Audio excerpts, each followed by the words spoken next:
वरंद हद्दीत दगडखाणीचे अवैध उत्खनन PDPL कंपनीने बुडवलं. शासनाचा लाखो रुपयांचा महसूल.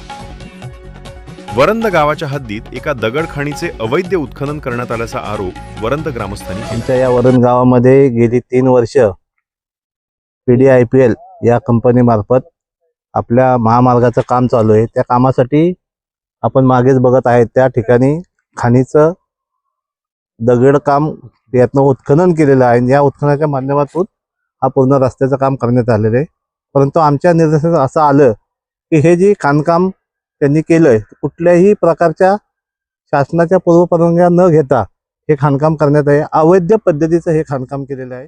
कोकण आणि पश्चिम महाराष्ट्राला जोडणाऱ्या रस्त्याचे काम हे PDPL कंपनीने हाती घेतले होते. या कामासाठी लागणारे दगड खडी यासाठी कंपनीने या दगडखाणीमध्ये अवैध उत्खनन केले असल्याचा आरोप वरंद ग्रामस्थांनी केला असल्याने शासनाचा लाखो रुपयांचा महसूल या कंपनीने बुडवला आहे.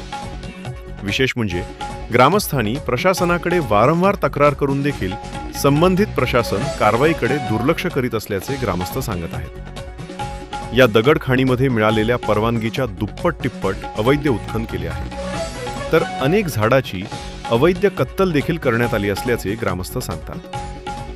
जर संबंधित प्रशासनाने लवकरात लवकर केलेल्या अवैध दगडी खाण उत्खनन आणि केलेली झाडांची अवैध कत्तल यावर कारवाई केली नाही तर कोकण आणि पश्चिम महाराष्ट्राला जोडणाऱ्या रस्त्यावर रस्ता रोको करणार असल्याचा इशारा वरंद ग्रामस्थांनी दिला आहे. PDPL या कंपनीने गेले 2 वर्षापासून उत्खनन चालू केलेलं आहे. आम्ही गेले 6 ते 7 महिने वरंद ग्रामस्थ म्हणून ज्या ह्या खोदकामाचा पाठपुरावा करतोय त्या पाठपुराव्यामध्ये माहिती अधिकारामध्ये माहिती भेटल्याप्रमाणे इथे फक्त त्यांना 700 ते 800 ब्रासचं उत्खननाची परमिशन होती. परंतु जर तुम्ही जागेवर जाऊन बघितलं तर साधारण 30 ते 40 हजार ब्रासचं उत्खनन केलेलं आहे. म्हणजे साधारण करोडो रुपयाचा सरकारचा महसूल ह्या जागेमधून बुडवला गेलेला आहे. आणि ह्याच्यामध्ये आम्ही तहसीलदार असतील प्रांत अधिकारी असतील यांच्यामध्ये वेगवेगळे गावातले सगळे नागरिक जाऊन आम्ही पाठपुरावा करतोय. परंतु त्याच्यावरती कुठल्याही प्रकारची कारवाई केली जात नाही. त्याचबरोबर पर्यावरणाचा ऱ्हास त्यामध्ये जेवढी साधारण 30 ते 40 झाडं असतील त्या डोंगरावरती त्याची कत्तल केलेली आहे जी की झाडं हजारो वर्षापूर्वीची असतील.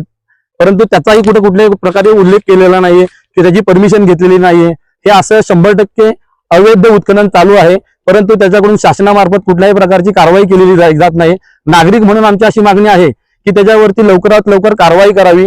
गव्हर्नमेंटचा जो निधी आहे जो महसूल करोडो रुपयाच्या स्वरूपामध्ये आहे तो सरकारकडून मिळाला जावा आणि ह्या पर्यावरणाचा जो ऱ्हास केलेला आहे त्याची लवकरात लवकर शासकीय अधिकाऱ्यांनी दखल घ्यावी आणि त्याच्यावरती कारवाई लवकरात लवकर करावी ही सर्व नागरिकांची मागणी आहे.